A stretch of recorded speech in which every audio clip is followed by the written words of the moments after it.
After I was reunited with my birth family, my sister, the girl who had lived my life in my place, tearfully offered me her fiancé. "Lily," she said, her voice a portrait of selfless sacrifice, "James is yours. I'll step aside." The moment her tears fell, the entire family turned on me, their hearts aching, their fingers pointing. That was when I understood, this family only responded to weakness, never to strength. So I dropped to my knees with a thud, my sobs louder and more desperate than hers. "Aurora, how can you step aside? If you do, James will blame me. Mom and Dad will blame me. My brother will blame me. What's the point of me even being alive if you won't stay with him? I'll die right here." The entire family froze, shock written across their faces. Aurora, the fake heiress, was stunned into silence. She had always been terrible at crying. But me? I was the undisputed queen of tears, and within my first week back at the Sterling mansion, I had already seized the throne. I felt like an alien crash-landed in someone else's world. And Aurora Sterling, the girl who had stolen my life for 18 years, was the princess of that world. One day, a team of workers arrived carrying ladders and buckets of paint. They were going to repaint the entire villa in Aurora's favorite color, a soft buttery cream. My room, originally a tasteful off-white, was on their list. I stopped them. "My boy, please. Don't paint my room." Aurora drifted over at the sound of my plea, linking arms with our mother, her eyes shimmering with tears. "Lily, don't you like it? I'm so sorry, I wasn't thinking. I thought you'd enjoy a warmer color too." Our mother frowned at me. "Lily, Aurora meant well. Why are you being so ungrateful?" Our father lowered his newspaper. "It's just a bit of paint. The whole house should have a uniform style." I looked at their entitled faces and finally understood. In this house, my opinion didn't matter. Only Aurora's tears did. "Fine," I whispered, my eyes reddening, my voice trembling with unshed tears. "I'm not ungrateful, Mom. I heard this room was the nursery you prepared for me when I was a baby. This color. You chose it for me with your own hands all those years ago." I lifted my head, my eyes glistening, refusing to let the tears fall. I wanted to keep it. As if I was never lost at all. Just for a moment, I wanted to know what it would have felt like to grow up here with you. My voice cracked into a choked sob. "I'm sorry. I'm being selfish. Go ahead and paint it. Pretend I never came back." The living room fell into dead silence. The blame on my parents' faces twisted into shock, then melted into a tidal wave of guilt. My mother shoved Aurora aside and rushed to embrace me. "My sweet girl, don't cry. Don't cry, it's Mommy's fault. We're so sorry." My father roared at the workers. "Who told you to touch the young Mrs. Room? Get out. Now." My brother Julian, coming down the stairs, rushed to my side, awkwardly patting my back. "Lily, don't cry. No one will dare touch your room." Aurora stood frozen, her gentle expression stiffening. She had never imagined that I would take her little trick and amplify it tenfold. She opened her mouth to speak, but I cried harder. "Sister, please don't be mad at me. I didn't mean to make Mom and Dad angry. I just can't control myself." With one sentence, I cut off any accusation she might make. If she said another word, she would look like a bully, and I would be the fragile, long-lost daughter. The color drained from Aurora's face. It was a beautiful sight. After that day, no one dared mention repainting again. My room became the only exception in that buttercream castle. The days that followed were a blur of subtle battles fought in the open halls of the Sterling mansion. Every glance, every gesture, every carefully chosen word became part of a war that Aurora thought she was winning. She still believed that her tears and false kindness would be enough to keep everyone under her control. But I had already begun weaving myself into their hearts like an invisible thread. All I had to do was cry a little louder, tremble a little weaker, and let the family's guilt consume them whole. Aurora's birthday had already made the house feel like it belonged to her. Balloons in soft pinks and silvers decorated the grand dining room, a towering cake frosted in perfect pastel layers sat at the center, and guests flowed in and out as though the Sterlings were royalty. Everyone laughed, clinked glasses, and smiled in that hollow way that high society does when appearances matter more than sincerity. Aurora glowed in the middle of it all, her designer dress hugging her figure, her diamond earrings catching every glimmer of the chandelier. Julian, ever the doting brother, had surprised her with a Porsche earlier that afternoon. She still had the keys dangling from her manicured fingers, flashing them proudly every time someone asked about her gift. She played the part of a beloved daughter flawlessly, and everyone adored her for it.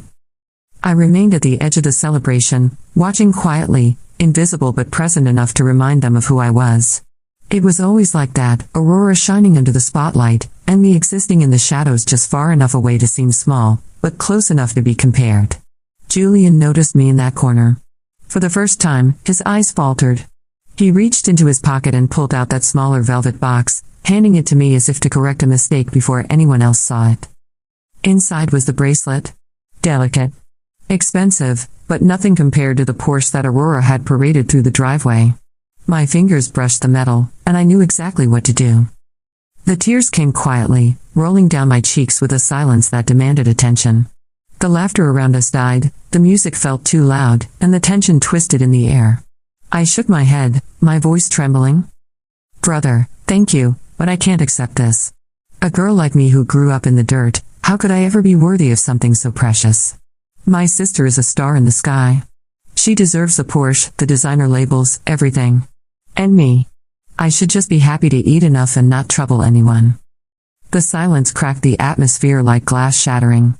My words sank into every guilty heart in that room.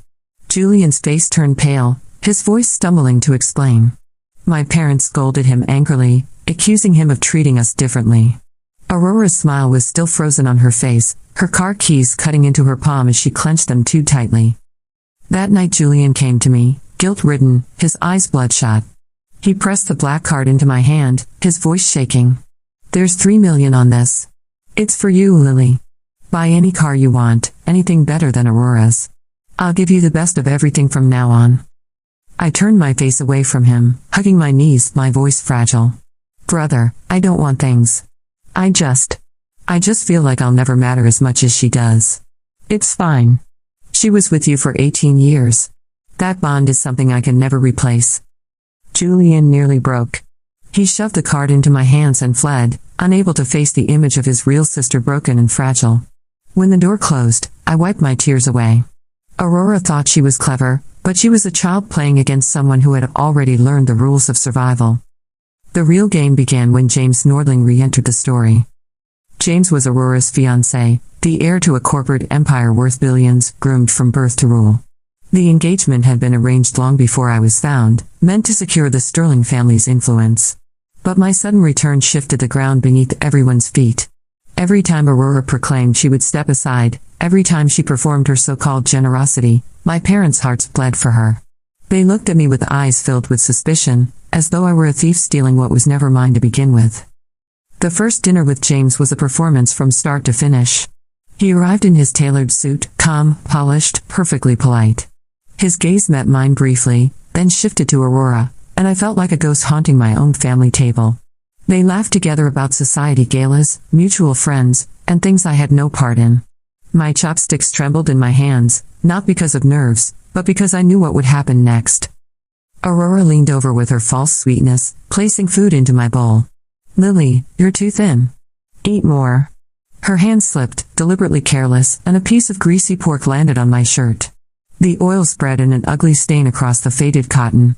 My $10 countryside t-shirt became the center of attention, mocked not with words but with silence and stares. Aurora gasped dramatically. I'm so sorry, Lily. I didn't mean to. Your clothes. The laughter died. I looked down at the stain, then up again, smiling faintly. My voice cracked with restrained sorrow. It's all right, sister. It's just an old shirt. If it's dirty, I'll throw it away. These are the only clothes I have anyway. Not like you, you wear brands I can't even recognize. I shouldn't have embarrassed the family by wearing something like this at dinner. I stood, bowed deeply to everyone at the table, my shoulders trembling. I'm sorry, Mom, Dad, Mr. Nordling.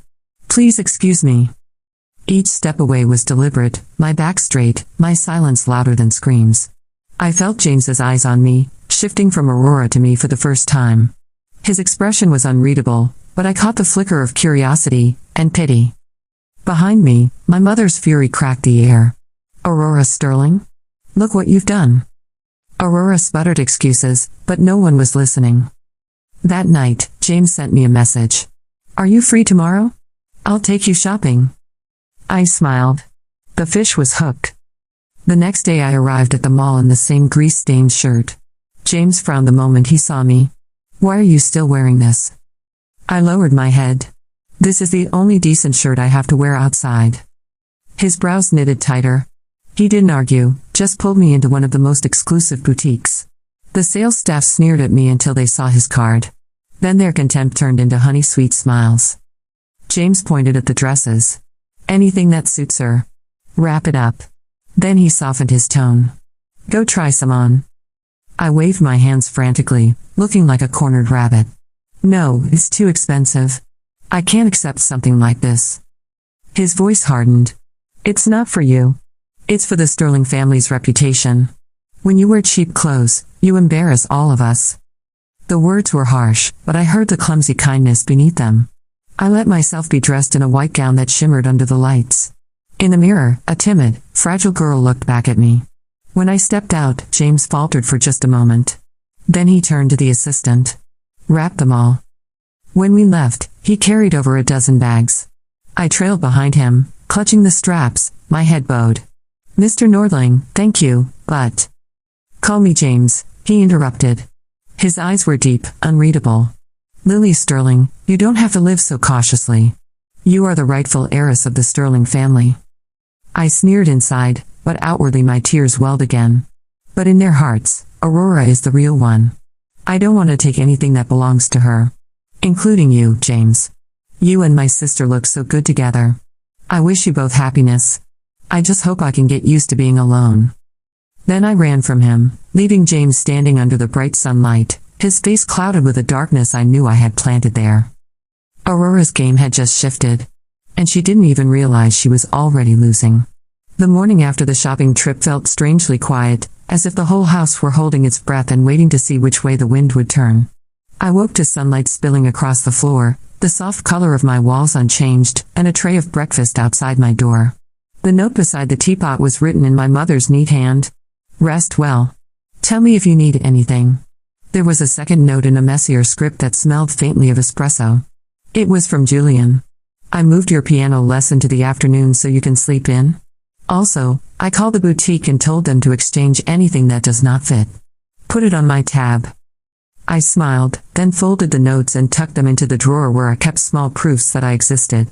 After so many years of being no one, every gesture of care felt like a stitch closing a wound. Even so, I did not forget what the house really was. In the Sterling's world, emotion was currency. Aurora had traded in it for 18 years. I had learned the exchange rate in 1 week and I was already turning a profit. At lunch, my mother reached for my hand, almost shy. Lily, are you comfortable here? Tell me if you are not. We can fix anything. I thanked her and picked at my salad with resigned delicacy. Aurora watched from across the table, her smile pleasant and her eyes calculating. She had expected James to wipe me from the board with one swipe of his card. Instead, something had shifted. He had not answered her messages all morning. She had no idea what, exactly, was slipping from her grasp. Only that it was. In the afternoon, my father returned from the city earlier than usual, his tie loosened, a faint crease between his brows. He asked to see me in his study, a room that smelled of leather and old decisions. His voice was even, but not unkind. James will be hosting a small luncheon in 3 days for his board and a few partners, he said. It is not a formal event, but Nordling events are never social only. They will be watching. Aurora is expected to attend, of course. He paused, and I knew the next words were the ones he debated saying to himself all day. I would like you to attend as well. I blinked with the right amount of uncertainty. Me? Why me? Because you are a Sterling, he said simply. The world needs to see that you are part of this family. That was true enough, but I could hear the rest of the sentence he did not voice. The world needs to see which Sterling has gravity. Aurora heard about the luncheon at dinner and clapped her hands, the sound bright and crisp. Wonderful. Lily can sit beside me. I will introduce her to everyone. I let my lashes lower. If it is a burden, I can stay home. I would only embarrass you. My mother squeezed my fingers. You will not embarrass anyone. And you will not sit beside Aurora. You will sit beside me. Aurora's smile tightened. But she was quick to collect herself.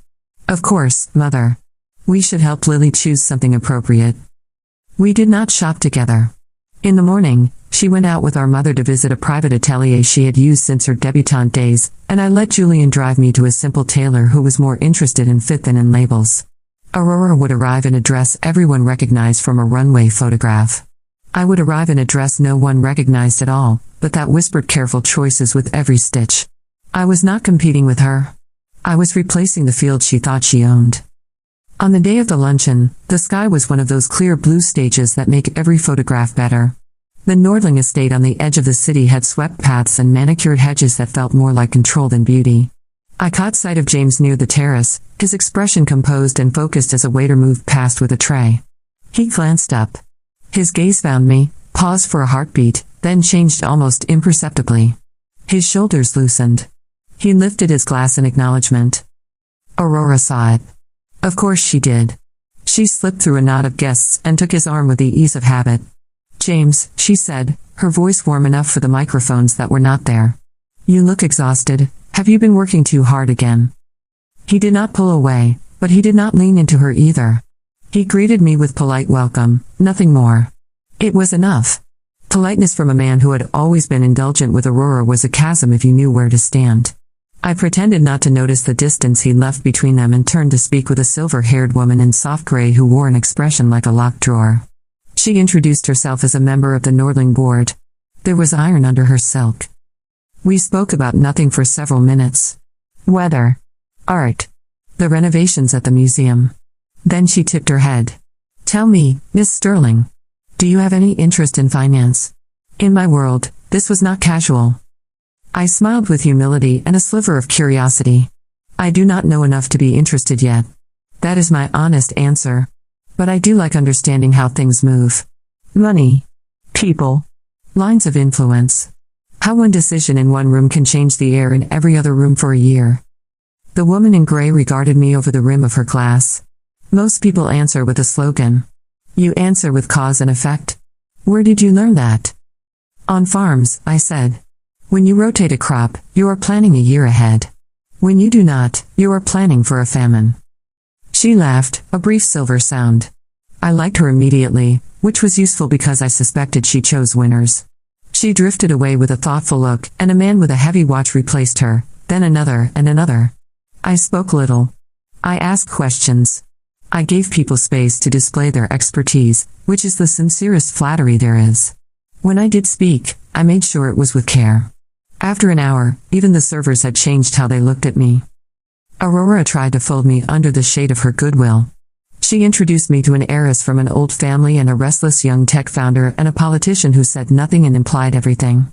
Each time, Aurora added a line about how I was still adjusting, how shy I was, how new all this must be for me.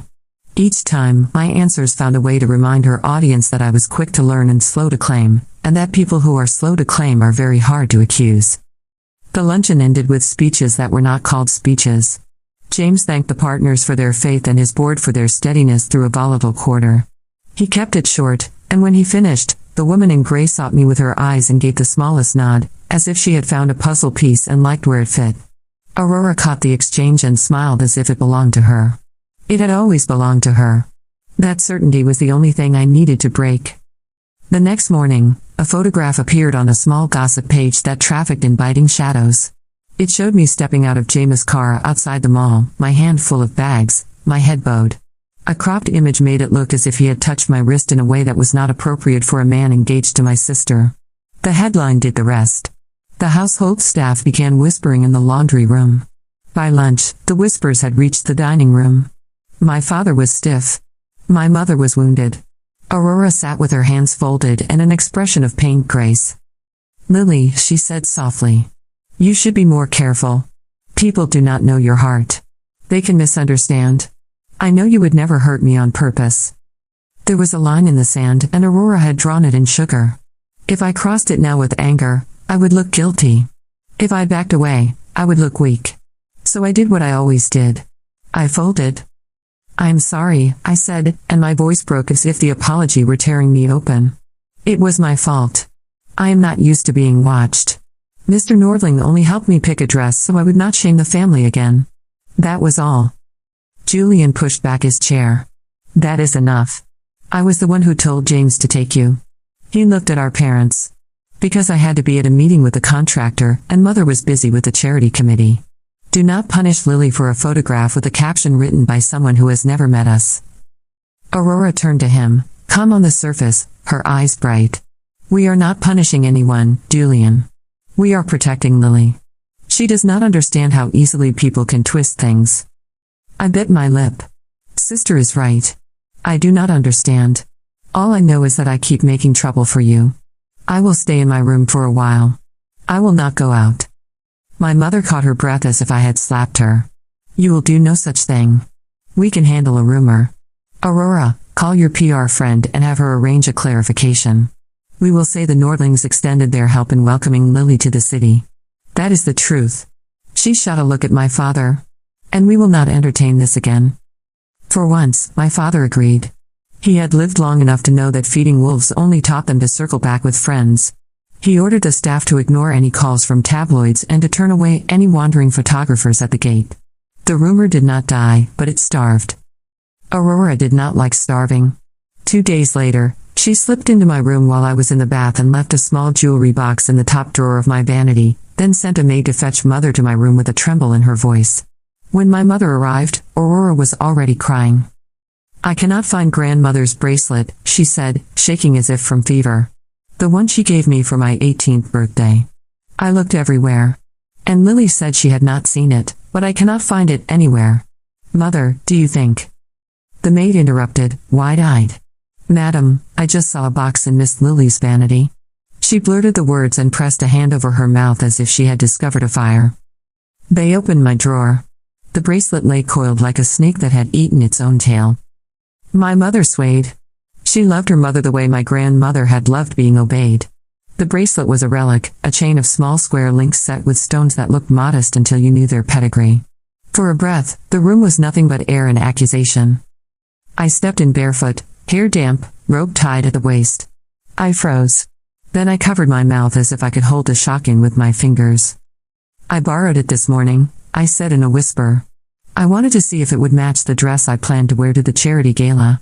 I meant to ask permission later. I was afraid you would say no. My throat worked around words I made myself swallow. I am sorry. I will put it back now. Aurora took a step forward, her palms up. It is all right, Lily. You only borrowed it. But next time, ask me first. Mother turned to her slowly. Ask you. What an interesting choice of phrasing. Aurora blinked. It is mine, is it not? Grandmother gave it to me. Mother opened the box again, lifted the bracelet, and held it to the light. Then she tapped one of the links with her nail. Aurora, when did you decide to replace authentic stones with glass? Aurora's breath hitched. I did not. I would never. Mother did not smile. She looked tired in a way I had not seen before, as if she had been holding up a ceiling for months and suddenly realized the house would still stand if she let it rest on its columns. The appraisal receipt is in my desk, she said. I had the piece evaluated 3 weeks after your birthday for insurance. I remember the numbers.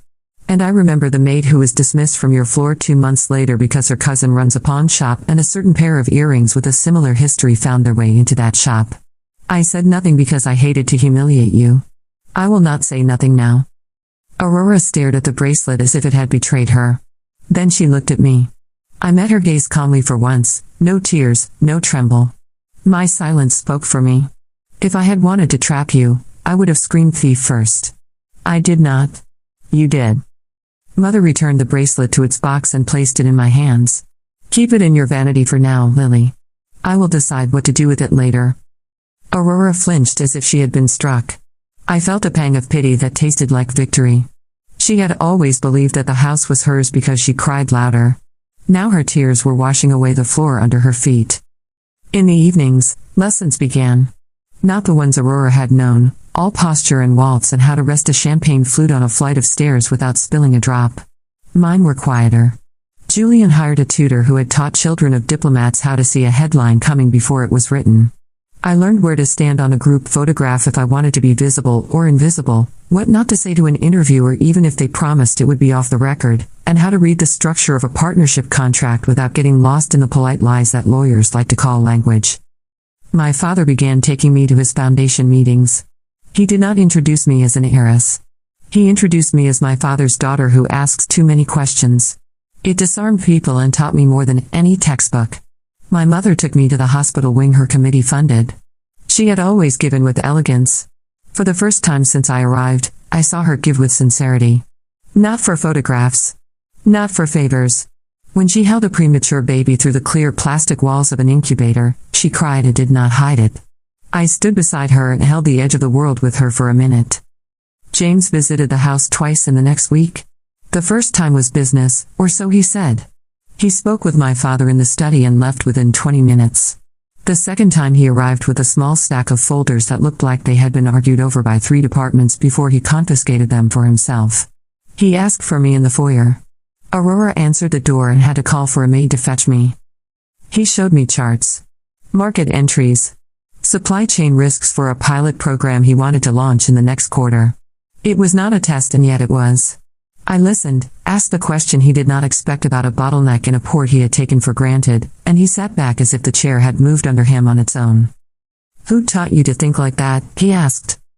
People who had fewer options taught me to think about options, I said. When you have one cow and someone tells you to slaughter it for a feast, you learn very quickly how to say no.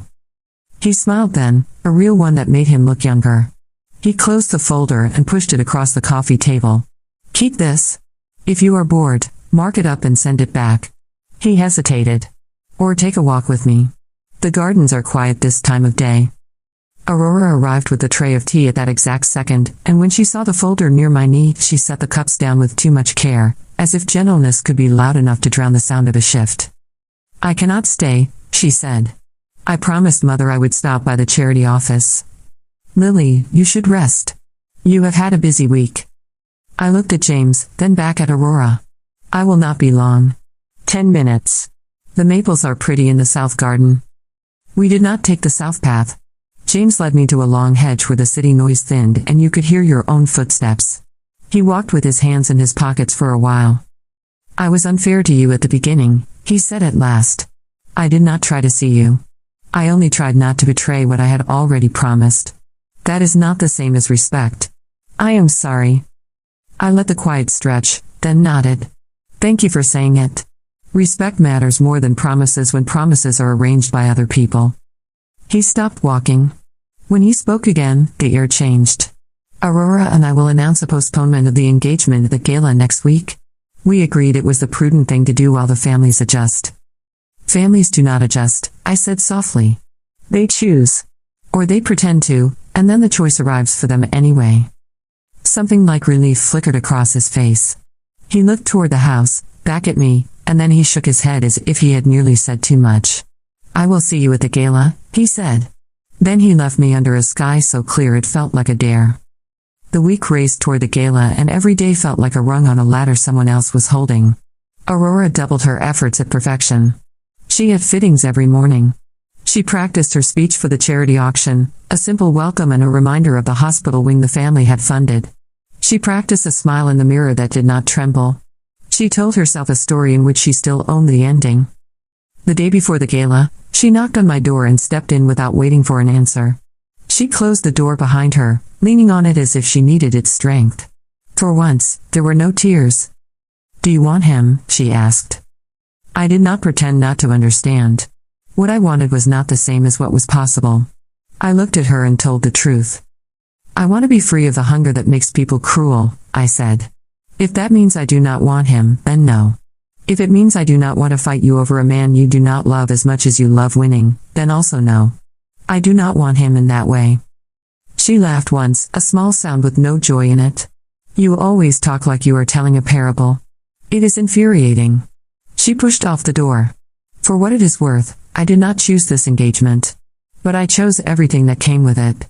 It is hard to separate a person from an empire when the empire is built to fit that person. She paused. If you hurt our parents, I will never forgive you.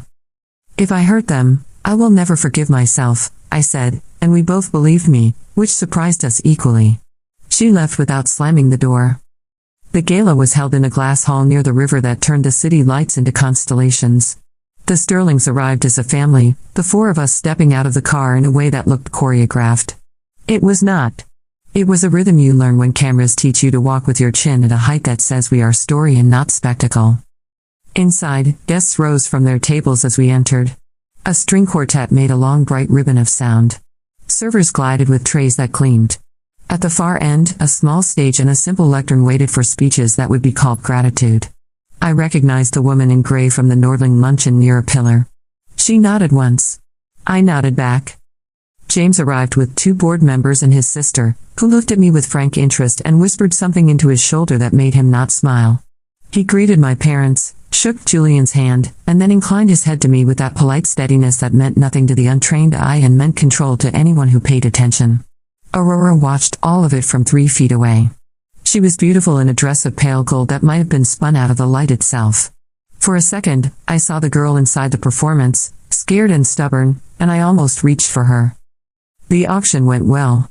People gave because giving in public is a way to be seen without having to confess anything else. Then the lights shifted, and the master of ceremonies announced a brief message from the Nordling family. The board's attention turned as one. The room knew an announcement when it heard the drum roll inside a single sentence. Aurora stepped up beside James at the lectern, their silhouettes elegant and aligned. She took a breath. He set his notes aside and did not look at them again. "Thank you for your kindness and support," he said. "Our families are grateful to build together for the good of the city."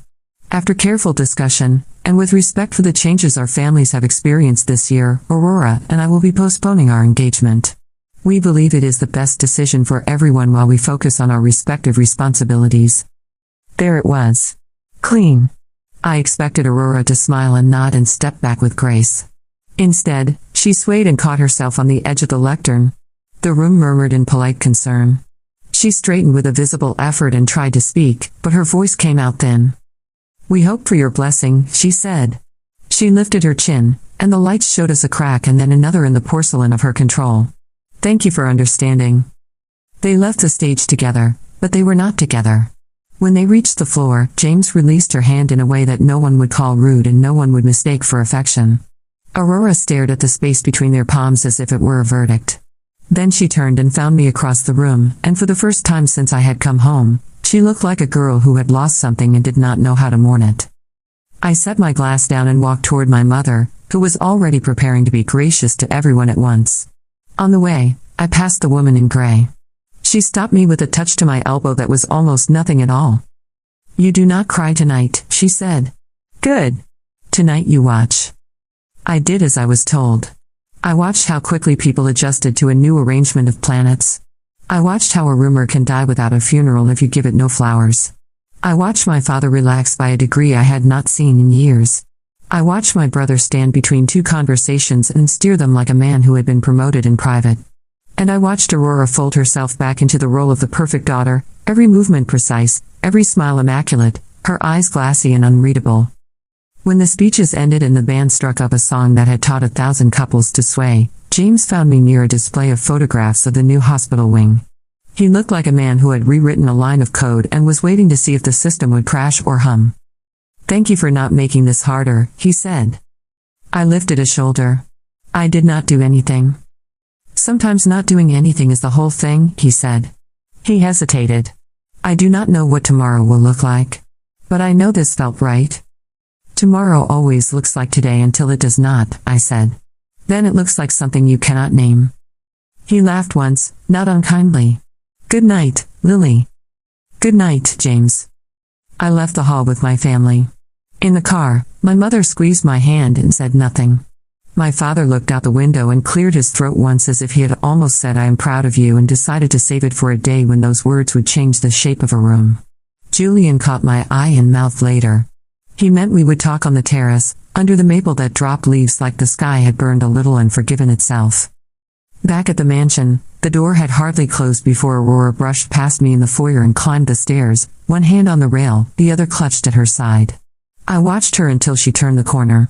Then I stood in the quiet house that had nearly become a stage for the wrong play and I let my breath out slowly. I was not triumphant. I was not even relieved. I was simply present, and for a girl who had spent years as a ghost, Presence felt like a kind of victory that no one could steal. In the mirror at the foot of the stairs, I caught a glimpse of myself. The dress fit. The girl fit too. Not because the house had changed, but because I had learned which rooms needed my silence and which needed my voice. I turned away and climbed to my room, the one place in the house where the walls still held the color my mother had chosen for a baby that had gone missing and then come home. I opened the drawer where I kept my proofs and added a place card with my name from the table at the gala. It was only cardstock with ink. But it meant that in a room full of names, mine had been one of them. Tomorrow would be harder. Aurora would not retreat forever. The postponement was only a truce. The board would whisper. The tabloids would hunt. The family would test what they had learned tonight. James would have to decide whether caution or courage would be the language of his life. And I would have to decide what I wanted that was not defined by winning. I turned out the light and lay down in the dark. The house settled around me, old bones and old stories and rooms repainted in colors that matched the people who had lived there longest. Somewhere down the hall, I heard my mother moving softly, the way mothers move when they walk past doors and count the breaths of their children. I closed my eyes and let sleep find me. In the morning, there would be flowers on the breakfast table, and a polite statement on 2 websites, and 3 photographers turned away at the gate. There would be the sound of my father's voice on the phone telling someone that the family was united, and the clink of my mother's bracelet when she poured coffee, and the sight of Julian leaning in the doorway with a secret plan to teach me how to bluff without cards. There would be Aurora on the terrace pretending the air did not hurt her lungs.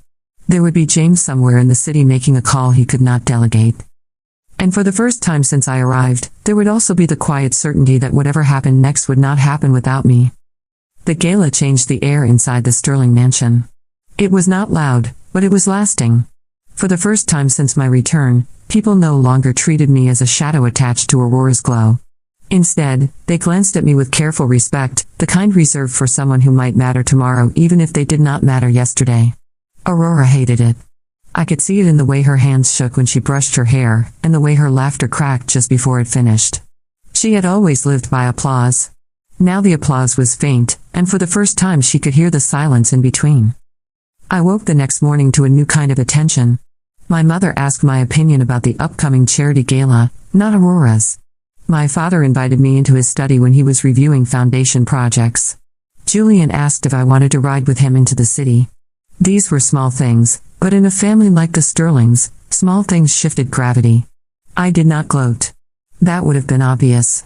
Instead, I lowered my eyes, thanked them softly, and let the weight of guilt and love do my work for me. Aurora, however, refused to surrender. She tried again with subtle sabotage, testing every corner of my patience. One afternoon, while guests visited the estate, she accidentally spilled red wine over the skirt of my pale dress. Her apology was rehearsed, her tears polished, but before I could even speak, Julian had already pulled me away and snapped at the maid to fetch another gown. The guests noticed. My mother noticed. Aurora's tears fell into the void and did not land anywhere useful. She was losing the power she had always relied on, and she knew it. That evening, I found her sitting alone in the garden, her gold hair catching the lamplight. For a moment, she looked less like my rival and more like a girl who had been forced to play a role too long. She glanced at me, eyes tired, and whispered, "Why couldn't you stay lost? Everything was perfect until you came back." I knelt beside her and answered with a quiet honesty that tasted both cruel and kind. "It wasn't perfect, Aurora. It was borrowed.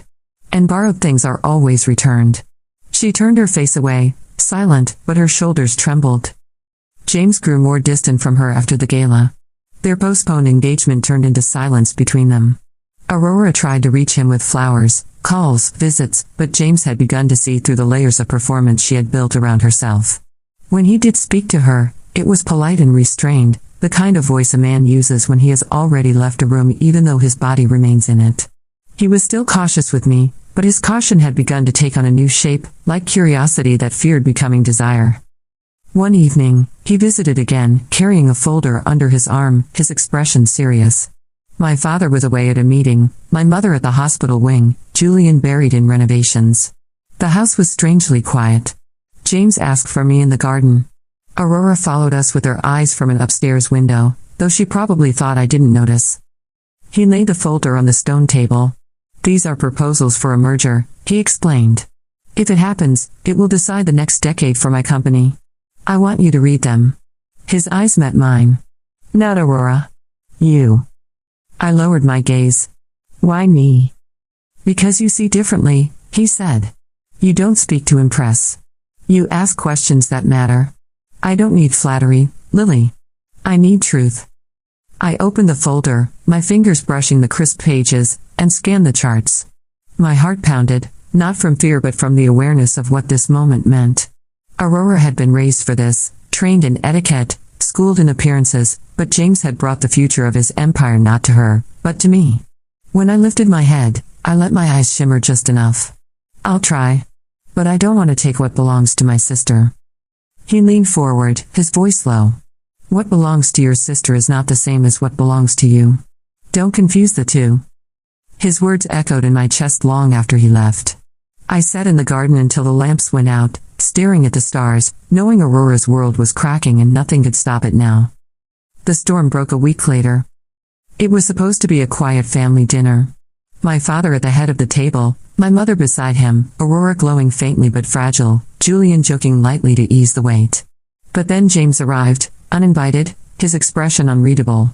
He greeted my parents politely, then turned to Aurora. We need to speak. She stiffened, her fork frozen in midair. Of course, James. After dinner. No, he interrupted. Now. The room tensed. My father frowned, my mother set down her knife. Aurora rose, her face pale, and followed him into the drawing room. None of us intended to eavesdrop, but their voices rose, sharp, unable to be contained by walls. You knew, James said, his voice like iron. You knew the documents you gave my assistant were altered. Aurora gasped. I didn't. Stop lying, he cut in. The board traced it. The leak came from your email. You tried to sabotage the merger, Aurora. Do you realize what you've done? Her cry carried through the hall. I did it for us. For our engagement, for our families. If you merged, you'd be too powerful, and Lily would take everything. I was protecting what's mine. Silence followed, heavy and condemning. Then James's voice came, final. You've already lost what's yours. Aurora fled the room, her eyes red, her face streaked with tears. She stumbled past me in the hall, her hand brushing mine for a desperate second. Her whisper cracked like glass. You've ruined me. Then she vanished up the stairs. James stepped out moments later, composed but grim. His eyes met mine, and for a second, something passed between us, recognition, inevitability, a weight we both carried but did not yet name. My father rose, his face stern, and told James they would speak tomorrow. My mother looked at me with sorrow and pity, as if she knew that Aurora's collapse meant my rise, and that neither outcome was without cost. Aurora left the mansion 2 days later. No one said it aloud, but she had been exiled in all but name. She moved into a smaller apartment the family owned downtown. My mother visited her, left meals at her door, begged her to forgive. My father gave her an allowance, discreet but firm. Julian wrote her letters she never answered. I stood by the window the day the car drove away with her bags, watching as the sister who had lived my life for 18 years vanished into the city night. A part of me wanted to run after her, to tell her we could find a way to share, but the larger part of me knew that some battles leave no room for truce. Aurora had lost not because I destroyed her, but because she destroyed herself when she believed tears were enough to rule forever. The house felt lighter without her, but it also felt emptier. I inherited her room at the table, her place beside my mother at charity events, her role in my father's introductions. I became the daughter who mattered.